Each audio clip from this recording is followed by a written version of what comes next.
Thank you very, very much, Senator Casey. Next, we're going to hear from Senator Sherrod Brown from Ohio. Sherrod Brown. Mr. Chair, thank you, and Ranking Member Capito, thank you, and Senator Merkley and Senator Mullen, thank you all for your thoughtful reflections and comments.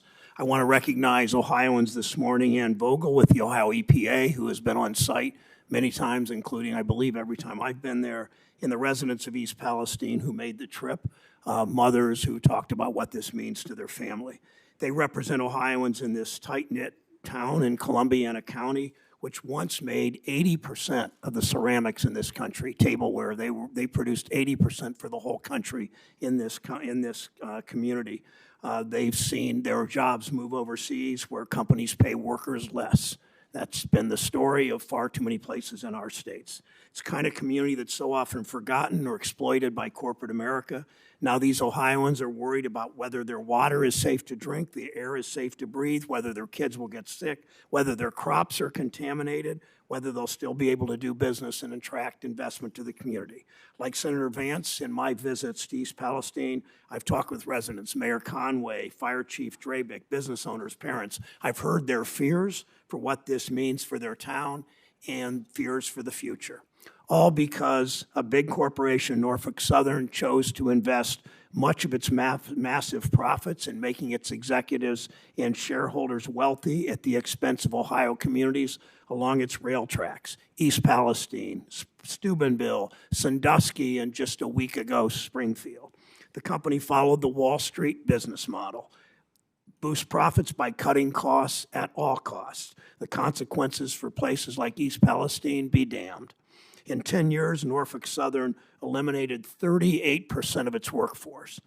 Think of that. In a decade, they cut more than a third of their jobs. We've seen what the company did with their massive profits. Norfolk Southern spent $3.4 billion on stock buybacks last year, and we're planning to do even more this year. That's money that could have gone to hiring inspectors, to putting more hot box detectors along its rail lines, to having more workers available to repair cars and repair tracks. Norfolk Southern's profits have gone up and up and up, and look what happened. The NTSB is conducting a special investigation in Norfolk Southern and its culture, investigating 5 significant accidents since December of 2021, including 3 accidents that resulted in the death of a Norfolk Southern employee. If Norfolk Southern had paid a little more attention to safety and a little less attention to its profits, it cared a little more about the Ohioans along its tracks and a little less about its executives and shareholders, these accidents would not have been as bad or maybe not happened at all. Just this week in Cleveland, a Norfolk Southern conductor and BLT union member was killed on the job. Lewis Schuster was the proud father of a 16-year-old son. It's Norfolk Southern's responsibility to keep its workers safe on the job, but this company has failed to do its job over and over and over. When I talk with Ohioans about what they want to see from this company in response to the disaster in East Palestine, I hear 2 things. First, Norfolk Southern must pay the money for every cent of the cleanup, as you've all said. Every water test, every hotel room, every bottle of water, every hospital bill. If an Ohioan comes down sick, Ohioan is sick because of the contaminants, next week, next year, for the next several years. We know this company can afford it. My colleague, Senator Vance, and I, and our Ohio delegation members of both parties have come together to make these demands of Norfolk Southern. Today, Ohioans expect to hear a firm commitment from this company's CEO that it will pay whatever it costs for as long as it takes to make this community whole. Second, Ohioans want assurances, as I think you all do, that this will not happen again. They have every right to be scared. On Saturday evening, just a month after the company's disaster in East Palestine, another Norfolk Southern train derailed in Springfield, Ohio. This time, the cars that derailed weren't carrying hazardous chemicals, but other cars on that 200-plus car train were.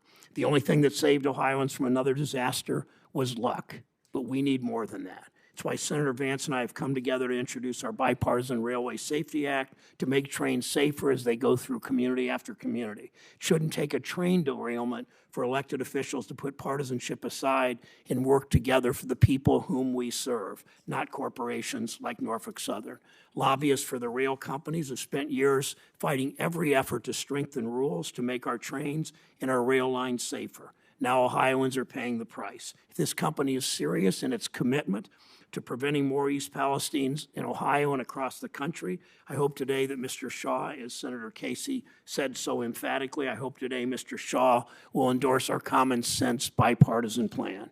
Senator Vance and I come from different parties, different philosophies, but on this we've come together for the people of our state, and I appreciate his work on this. The response to this crisis has been far too partisan, as Senator Mullen said. Today is an opportunity to change that. Senator Vance and I are listening to the same Ohioans in this community. We both made numerous trips there, people who feel like they have no way to stand up to a company like Norfolk Southern and are worried about what will happen when the cameras pack up and leave that Columbiana County community.